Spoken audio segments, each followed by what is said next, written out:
My family held an intervention. You're dragging us down. Meanwhile, I'd been covering Dad's gambling debts. I said, "You're right, I should stop." Dad's bookie showed up the next day. "Hey Reddit, I need to get this off my chest because what happened to my family this week has been absolutely insane. I'm still processing everything, but writing it out might help me figure out what the hell just happened to my life. I am 26 female, and I've been the designated family problem solver since I was probably 12 years old. You know that kid who reminds everyone about homework, makes sure bills get paid, keeps track of everyone's appointments? Yeah, that was me. While my older brother Jake, 29 male, was out being the golden child athlete, and my younger sister Chloe, 23 female, was busy being the artistic free spirit, I was apparently born to handle everyone else's responsibilities. Growing up, our family looked pretty normal from the outside. Dad worked construction, Mom was a part-time receptionist at a dental office. We lived in this decent 3-bedroom house in suburbia. Nothing fancy, but comfortable enough. The problem started when I was in high school, though I didn't really understand what was happening at the time.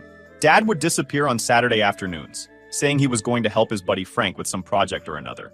Sometimes he'd come home in an amazing mood, taking us all out for dinner at the nice steakhouse downtown. Other times he'd come back quiet and irritable, snapping at Mom about spending money on groceries or complaining about bills that weren't even due yet. Mom would give me these meaningful looks during his bad moods, like we were sharing some secret. But whenever I asked what was wrong, she'd just say Dad was stressed about work and to give him space. Jake was usually at football practice or hanging out with his girlfriend, and Chloe was still pretty young, so it mostly fell to me to keep the peace in the house. The pattern became this weird routine. Dad would have his Saturday disappearances, sometimes Sunday too. Monday through Friday, he'd be normal dad, helping with homework, watching TV with us, grilling burgers in the backyard. But weekends were always tense, like we were all walking on eggshells waiting to see what mood he'd come home in. When I was 16, I started working at a local coffee shop after school. Nothing major, just saving money for college and having some spending cash. That's when Mom started asking me for small loans here and there. $20 for groceries when she was short, $50 for Chloe's school supplies, $100 when the water heater needed repairs. She always promised to pay me back, and sometimes she did. But more often than not, my paycheck would just disappear into whatever crisis was happening that week. I didn't mind much at first because I figured that's what families do, right? Help each other out when money gets tight. College was a nightmare to navigate financially. I'd saved up some money from the coffee shop, got a partial scholarship for academics, and took out loans for the rest. But even then, Mom kept calling with emergencies. The car needed new brakes. Chloe needed money for art supplies. Jake's football equipment was expensive. Each crisis was always urgent, always necessary, and always somehow my responsibility to help solve. I worked 2 jobs in college to stay afloat. Early morning shifts at a campus bookstore, late evening shifts at a restaurant near campus. My grades were good enough to keep the scholarship, but I was exhausted constantly. My roommate used to joke that I was like a ghost because she'd see me leave at sunrise and come back after midnight most days. Meanwhile, Jake was having the time of his life. Full-ride football scholarship, partying every weekend, dating cheerleaders, the whole college movie experience. Chloe was in high school getting straight A's in art classes and being the family princess. And me? I was working myself to death to keep everyone else comfortable. The really messed up part is that I thought this was normal. I thought every family had one person who handled the money problems and kept everything together. It never occurred to me that maybe other families didn't constantly have financial emergencies, or that maybe my siblings should have been contributing too. After college, I got a decent job at an accounting firm downtown. Nothing glamorous, but stable income with benefits and room for advancement. I moved into a small apartment about 20 minutes from my parents' house, thinking finally I'd have some breathing room to build my own life. Wrong. The emergency phone calls just got worse. Now instead of 20 here and 50 there, Mom was asking for $300 to catch up on the mortgage, $500 because the furnace died, $1,000 because Dad's truck needed major repairs. Every time I'd ask what happened to their income, I'd get the same runaround. Business was slow for Dad. Mom's hours got cut at the dental office. Unexpected expenses kept coming up. It was always something, and it was always urgent, and it was always somehow my responsibility to fix. This is where I need to explain what I slowly figured out over the years, because I was apparently the only one in the family who didn't know what was really going on. Dad wasn't helping his buddy Frank on weekends. He was going to the track, sometimes the casino, sometimes private poker games, sometimes just betting on sports at various bars around town. I didn't find out until I was 24, and even then it was by accident. I'd stop by my parents' house unannounced to drop off money Mom had asked for, And Dad was on the phone in the kitchen, having this intense conversation about odds and point spreads, and something about being good for the money by Tuesday. When he saw me, he hung up fast and started acting all casual, asking about my job and whether I wanted some coffee. But I'd heard enough to start putting pieces together. All those mood swings after weekend disappearances, all the mysterious financial emergencies, the way Mom would look stressed and apologetic whenever she asked me for money. That night, I confronted Mom about it. She broke down crying and admitted that Dad had been gambling for years, way before I even started working in high school. It had gotten really bad during my college years, to the point where they almost lost the house twice. The only reason they kept up with the mortgage was because of the money I'd been sending home. She begged me not to say anything to Dad about knowing, said he was ashamed and trying to get better, and that confronting him would just make things worse. She promised they were working on it together, and that it wouldn't be much longer before things got back to normal. Like an idiot, I believed her. I thought if I just helped a little longer, Dad would get his act together, and we could all move on. I had no idea how deep the hole really was. Over the next 2 years, the requests for money got bigger and more frequent. $2,000 because Dad owed money to some people and they were getting impatient. $5,000 because the bank was threatening foreclosure. $3,000 because there was this sure thing bet that would pay off enough to clear all the debts. That last one should have been my wake-up call. Mom actually asked me to give Dad money specifically to gamble with, saying he was confident he could win back everything he owed. I almost said no, but she looked so desperate and scared that I caved. Took out a cash advance on my credit card and handed it over. Obviously, Dad lost it all. Not only did the sure thing not pay off, but he somehow ended up owing even more money than before. Mom called me crying that night, apologizing over and over, saying she knew it was wrong to ask, but she didn't know what else to do. By the time I was 26, I'd given my family over $60,000. Let me repeat that. $60,000. Money I'd worked 2 jobs to earn in college. Money I'd saved by living in a tiny apartment and eating ramen. Money I should have been using to pay off my own student loans, or save for a house down payment. My credit cards were maxed out from cash advances. I'd emptied my savings account multiple times. I was even borrowing money from friends occasionally, making up stories about unexpected expenses, just so I could turn around and give it to my family. The crazy thing is, Jake and Chloe had no idea any of this was happening. As far as they knew, everything was fine at home. Dad was still working construction, Mom was still working at the dental office, and their only financial worry was normal stuff like car payments and grocery bills. Jake had gotten married to his college girlfriend, Sarah, and they were living this perfect suburban life. Nice apartment, good jobs, weekend trips, the whole Instagram-worthy lifestyle. Chloe was in her senior year of college on a partial art scholarship, but Mom and Dad were covering her room and board costs without any problem as far as she knew. Neither of them was contributing anything to the family finances, not even during major holidays or birthdays. I was the only one who ever helped with anything, and they both seemed to think that was just my personality. Maya, the responsible one. Maya, the helper. Maya, who had everything figured out. What they didn't know is that I was slowly drowning, working overtime constantly just to stay ahead of my credit card payments, declining invitations to go out with friends because I couldn't afford dinner at restaurants, buying groceries at discount stores, and clipping coupons like my grandmother used to do during the Depression. My coworkers started commenting on how tired I looked all the time. My boss pulled me aside once to ask if everything was okay at home, because my performance was starting to slip. I was having anxiety attacks in bathroom stalls at work, panicking about how I was going to make my rent if Dad needed another emergency payment. But every time I thought about saying no to one of Mom's requests, I'd imagine Dad getting hurt by whoever he owed money to, or the family losing their house, or my parents' marriage falling apart. The guilt was overwhelming, so I kept saying yes and figuring I'd somehow make it work. Then came last month, when everything finally exploded. I was at work on a Thursday morning when Mom called, which was unusual because she normally texted first. I answered thinking maybe it was a real emergency this time, like someone was in the hospital or something. Instead, I got Mom crying hysterically saying that Dad owed $25,000 to some very serious people, and they were demanding payment by the end of the week, or there would be consequences. $25,000. Like that was just a normal amount of money to casually have lying around. I actually laughed. Not because it was funny, but because the number was so absurd. I told Mom there was absolutely no way I could come up with that much money. My credit cards were maxed, my savings account had maybe $300, and my next paycheck was already allocated to bills. She started begging, saying maybe I could take out a loan or borrow against my 401k, or ask my boss for an advance. throwing out suggestions like I hadn't already thought of every possible way to generate cash over the past few years. That's when I finally asked the question I should have asked a long time ago. Why weren't Jake and Chloe helping with any of this?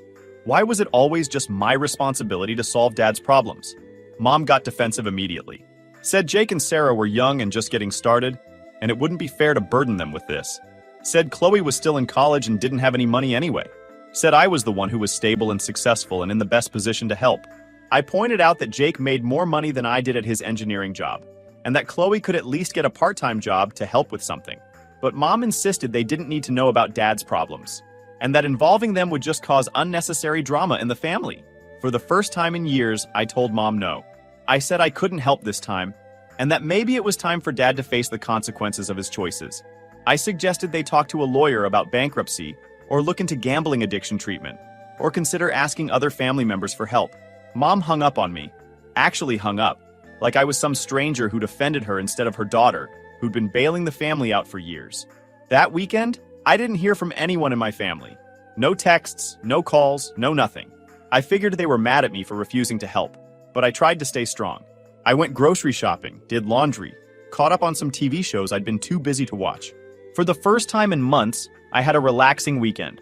Monday morning, Jake called. This was weird because Jake and I rarely talked directly. Usually all family communication went through Mom, with her passing messages back and forth between us kids. Jake asked if I could come over to Mom and Dad's house Tuesday evening for a family meeting. Said there were some things we all needed to discuss, and it was important that everyone was there. I should have known something was up by how formal he sounded. Jake's usually pretty casual about everything, but this felt rehearsed somehow. Still, I said yes because I figured maybe they'd finally decided to have an honest conversation about Dad's gambling and how we could all help him get treatment. Tuesday evening, I drove over to my parents' house with this cautious optimism. Maybe this crisis would actually bring our family together. Maybe everyone would finally understand what I'd been dealing with for years. Maybe we could figure out a real solution instead of just throwing money at the problem over and over. I walked into the living room to find everyone already there, sitting in this weird semicircle formation. Mom and Dad on the couch, Jake and Sarah in the armchairs, Chloe cross-legged on the floor. They'd left the wooden kitchen chair facing all of them, obviously meant for me. The setup felt wrong immediately, like I was walking into a courtroom where I was the defendant and everyone else was the jury. But I sat down anyway, figuring maybe they just wanted to make sure everyone could see each other while we talked. Jake cleared his throat and looked at this piece of paper in his hands. Actual notes. He'd prepared notes for whatever this conversation was going to be. Maya, he started, still looking at the paper. We've all been talking, and we're concerned about you, about your behavior and how it's affecting the whole family. I was confused. My behavior? I asked what he meant, and Jake looked around at everyone else like he was getting confirmation to continue. You've been really negative lately, Chloe jumped in. Always stressed out, always complaining about money. It's bringing everyone down. Sarah nodded along. When we're all together, you just seem angry all the time, like you don't want to be here. I looked at my parents, expecting them to jump in with some clarification about what this was really about. Instead, Dad was studying his hands, and Mom was giving me this disappointed look. Sweetheart, Mom said in this patronizing tone. We know you're struggling with some personal issues, but taking it out on the family isn't fair to anyone. Personal issues. They were calling Dad's gambling addiction my personal issues. Jake consulted his notes again. We think you need to take a step back from family gatherings until you can work through whatever's going on with you. Get some therapy maybe, or just take some time to figure out why you're so resentful. The realization hit me like a truck. They were staging an intervention. For me, they thought I was the problem. I asked them to clarify what exactly they thought I needed to take a step back from. Were they saying I wasn't welcome at family events anymore? Not forever, Chloe said quickly. Just until you can be more positive. More like your old self. My old self. The version of me who smiled and nodded and handed over money whenever anyone asked. The version who worked 2 jobs to pay for everyone else's problems and never complained about it. I looked around at their faces, these people I'd sacrificed years of my life to help, and realized they genuinely thought I was the toxic one in this situation. They'd completely rewritten history in their minds to make me the villain. Sarah was the one who delivered the final blow. Jake told me you've been really irresponsible with money lately, borrowing from friends and stuff. Maybe getting your finances together should be your first priority before you worry about family relationships. Irresponsible with money. I'd been borrowing from friends to give money to my family, and somehow that made me the fiscally irresponsible one. That's when I started laughing. Not cute giggles, but this bitter, incredulous laughter that made everyone shift uncomfortably in their seats. They thought I was having some kind of breakdown, which honestly maybe I was. "You're right," I said once I got control of myself. "You're absolutely right. I should stop."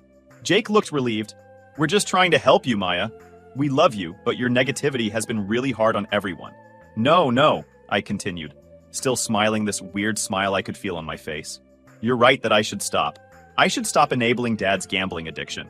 I should stop covering his debts so you all can pretend everything's fine. I should definitely stop sacrificing my financial future so everyone else can stay comfortable." The room went dead silent. Dad's head snapped up, and Mom's face went white. "What are you talking about?" Chloe asked, looking genuinely confused. I turned to Dad. "Should I tell them, or do you want to?" Dad looked like he was going to be sick. Mom was shaking her head slightly, pleading with me not to say anything, but I was done protecting everyone else's feelings at the expense of my own sanity. "Dad's been gambling for years," I said, looking directly at Jake and Chloe. "He's lost everything we had, and then some. The only reason Mom and Dad still have their house is because I've been covering his debts. $60,000 over the past few years." Chloe's mouth fell open. Jake looked back and forth between me and Dad, like he was trying to process what he was hearing. "That's why I've been stressed about money," I continued. "That's why I seem angry all the time. Because I've been working myself to death to keep this family afloat, while you all blamed me for being negative." Sarah looked at Jake with this horrified expression. "Is this true?" Before Jake could answer, Dad finally spoke up. "It's not that simple, Maya. You're making it sound worse than it is. $25,000 owed to bookies by the end of last week," I said. "How exactly am I making that sound worse than it is?" Mom started crying, but not the manipulative crying she usually did when she wanted money. This was genuine shame and panic. "You weren't supposed to tell them," she whispered. "Why?" I asked. "Because then they might actually have to help? Because then Jake might have to contribute something besides judgment? And Chloe might have to get a job?" Jake stood up, pacing around the room. "This is insane. Dad, how could you not tell us?" "Because we didn't want to burden you kids," Dad said quietly. "Maya was doing fine helping out, and you two have your own lives to worry about." "I wasn't doing fine," I said firmly. "I haven't been fine for years. I've been drowning, and instead of asking how you could help me, you decided I was the problem that needed to be fixed." The intervention they'd planned for me completely fell apart as Jake and Chloe started asking Dad questions about how bad the gambling was and why he'd never told them. Sarah kept looking at her husband like she was seeing him for the first time, realizing he'd been completely oblivious to his own family's crisis. I sat there watching them process the information, feeling this strange mix of relief and exhaustion. Finally, everyone knew the truth. Finally, I wasn't carrying the secret alone. But I was also angry. Angrier than I'd ever been in my life. "So here's what's going to happen," I said, standing up to leave. "You're right that I need to step back from this family. Not because I'm negative, but because I'm done being everyone's personal ATM. Dad's gambling debts are no longer my problem. The mortgage is no longer my problem. Any financial crisis that comes up is no longer my problem." Mom started to protest, but I held up my hand. "I'm done. Find another way to handle your problems because I won't be available anymore." I walked toward the door, then turned back one more time. And just so we're clear, the reason I seemed angry during family gatherings is because I was sitting there watching everyone enjoy themselves with money I'd worked overtime to provide, while you all acted like I was just naturally bitter person. That would make anyone resentful. I left them there to figure out how to clean up the mess they'd created. Drove home feeling lighter than I had in years, despite the fact that my family was probably imploding behind me. That was 6 days ago. I thought the hardest part was over. Yesterday morning, I was getting ready for work when someone started pounding on my apartment door. Not knocking, pounding, like they were trying to break it down. I looked through the peephole and saw two large men in expensive suits standing in my hallway. They looked like the kind of people you don't want to keep waiting. I opened the door with the chain still attached. "Can I help you?" The older one, maybe 50 with graying hair and cold eyes, smiled at me, but it wasn't a friendly smile. "Maya, we're friends of your father's. Mind if we come in?" Every warning bell in my head started going off. These were definitely not Dad's construction buddies. "I'm actually on my way to work," I said through the crack in the door. "Maybe you could come back later?" "This won't take long," the younger one said. He was huge, probably 6.5 feet tall, with hands that looked like they could crush bowling balls. "We just need to discuss your father's situation." I told them I didn't know anything about my father's situation, and that they should talk to him directly. The older man's smile got wider and somehow more threatening. "See, that's the problem. Your father seems to have disappeared. His wife says she doesn't know where he is, but she mentioned you might be able to help us out. My blood ran cold. Mom had given them my name and address. I don't have any money, I said, which was basically true. After years of bailing out my family, I had maybe $800 total between my checking account and savings. Your father owes us $28,000, the older man continued conversationally. Interest keeps adding up, you understand. Time-sensitive situation. $28,000. It had been $25,000 just a week ago. He borrowed money from you? I asked, though I already knew the answer. Let's say he made promises he couldn't keep. But don't worry, we're reasonable people. We know family helps family. The way he said it made me sick. These people thought I was another resource they could tap, just like everyone else in my life. I'm not responsible for my father's debts, I said firmly. The younger man stepped closer to the door.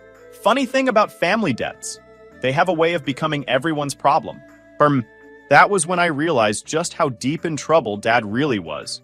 These weren't credit card companies sending polite payment reminders. These were people who collected debts through intimidation and violence. You seem like a smart girl, the older man said. I'm sure you can figure out how to help us resolve this situation before it gets unpleasant for everyone involved. I told them I needed time to think about it, and they said they'd be back tomorrow for an answer. Then they left, but not before the younger one casually mentioned that they'd noticed I had a nice car in the parking lot. After they were gone, I sat on my couch shaking. This was what Dad had been hiding from us all these years. This was why Mom had been so desperate for money, so scared when I said no. I called Dad's phone, but it went straight to voicemail. Called the house, and Mom answered on the first ring, like she'd been waiting by the phone. Maya, thank God. Did those men find you? You gave them my address? I was trying not to scream. They said they just wanted to talk to you. They seemed nice enough. Nice enough. These loan sharks seemed nice enough to her. Mom, where is Dad? She started crying again. He's staying at a motel somewhere. He's scared to come home because those people keep showing up at the house. He says he's going to figure something out. But Maya, I don't know what to do. What exactly does he owe money for? Between sobs, Mom explained that Dad had been borrowing money from these people for months, promising he could pay it back with his next big win. When I refused to give them the $25,000 last week, Dad had panicked and borrowed even more money to try to win enough to cover the original debt. Obviously, he'd lost it all. Not only was the original debt still there, but now there was additional money owed plus interest and penalties for late payment. They want $28,000 by tomorrow, Mom whispered. Maya, I know you said you were done, but this is really serious. These aren't the kind of people you can ignore. I hung up on her. Actually hung up. Something I'd never done to my mother in my entire life. Then I called Jake. Maya, I was just about to call you. We've been talking about Dad's situation, and Sarah and I want to help however we can. 2 men just showed up at my apartment demanding $28,000 for Dad's gambling debts. Silence on the other end of the line. Are you serious? I told him about the visit, about Mom giving them my address, about Dad hiding in a motel somewhere while his family dealt with the consequences of his choices. This is insane, Jake said. We have to call the police. And tell them what? That Dad borrowed money from loan sharks and now they want to be paid back? That's not exactly illegal. Jake was quiet for a moment. How much do you think we can come up with between all of us? We? Sarah and I have some savings. Chloe probably has a little money. You must have something put aside. I started laughing again, that same bitter laugh from the intervention. Jake, I have $800 to my name. Total. I've given this family everything I had for years, and now you want me to figure out how to come up with more money to solve another crisis. But these people sound dangerous. Yeah, they do, which is why I'm not getting involved anymore. Maya, you can't just abandon the family when things get serious. Watch me. I hung up on him too. An hour later, Chloe called, crying and begging me not to let anything happen to Dad. Said Jake had told her everything, and she was terrified that these loan shark people might hurt someone. I felt bad for Chloe. She was the youngest, and she'd been kept in the dark about all this just like Jake had. But I also wasn't going to let guilt manipulate me back into fixing everyone else's problems. Chloe, I'm 26 years old and I have no savings, no investments, and maxed out credit cards because I've spent years covering for Dad's addiction. I can't help anymore, even if I wanted to. But what if they hurt him? Then maybe he should have thought about that before he borrowed money from dangerous people. She called me heartless and hung up. That night I couldn't sleep. Every sound in the hallway made me jump, thinking the loan sharks had come back early. I kept imagining Dad getting beaten up in some motel parking lot, or those men showing up at Jake's house looking for money. But But I also kept thinking about the intervention, about how my family had convinced themselves that I was the problem, about how they'd been perfectly happy to let me sacrifice everything while they lived their comfortable lives in denial. This morning I woke up to 17 missed calls. 12 from Mom, 3 from Jake, 2 from Chloe. I listened to the voicemails while drinking my coffee. Mom, Maya, please call me back. Those men came to the house again, and they're getting impatient. Jake, we're all going to meet this afternoon to figure out how to handle this. You need to be there. Chloe, I'm dropping out of college to get a job and help with money. This is all falling apart. That last one almost broke my resolve. Chloe shouldn't have to drop out of school because of Dad's gambling addiction. But then I remembered that I'd essentially dropped out of having a normal young adult life years ago to cover these same debts, and no one had been concerned about that. I called Jake back. Thank God, he said when he answered. We're meeting at Mom and Dad's at 2. Can you make it? I'm not coming to another family meeting. Maya, this is serious. We have to figure out how to come up with this money. You figure it out. You wanted me to step back from the family, remember? Congratulations, you got your wish. That was before we knew about all this. No, Jake. You knew something was wrong. You all knew I was stressed about money and working constantly, and seemed angry all the time. But instead of asking what was going on, you decided I was just a negative person who needed to fix her attitude. We didn't know. You didn't want to know. It was easier to blame me than to look at why I might be struggling. I hung up before he could respond. At lunch, I walked to the bank and withdrew my $800 in cash. Then I went to a FedEx store and mailed it to my parents' address with a note that said, "This is everything I have left. Good luck."